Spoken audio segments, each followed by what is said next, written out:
Yet Treasurer Jim Chalmers had the gall yesterday at the MYEFO update to say that the economy was growing and real wages were up. We are on track for a soft landing in our economy, and you can see that right across the economic indicators that we are talking about today. The economy is growing, but slowly. Inflation is moderating. Real wages and real incomes are growing. Unemployment is low. 1 million jobs have been created.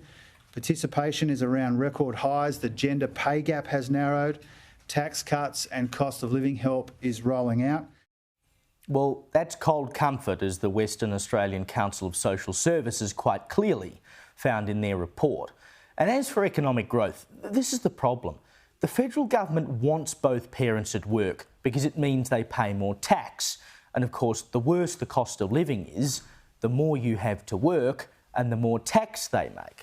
Now, in these discussions, I often come back to a speech John Howard gave in the Business in Europe luncheon in London in 2000. He said, "It's important for all of us, whether we are in business or in politics, all of us who are concerned about the future of our society and the cohesion of our society, whether it be in Australia or here in Britain, to remember the economic policy, however you define it and however you pursue it, is never some end in itself. That the purpose of economic policy is to produce a social dividend to achieve social goals. Personal contentment and human fulfilment and the stability and cohesion of society are the ultimate goals of sound economic policy."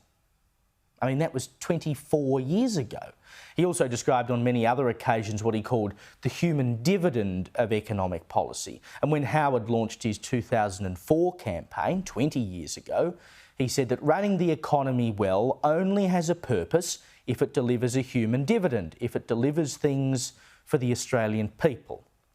Well, it's not delivering personal contentment and human fulfilment anymore. It's not delivering a human dividend. You are now working to serve the economy rather than the economy working to serve you.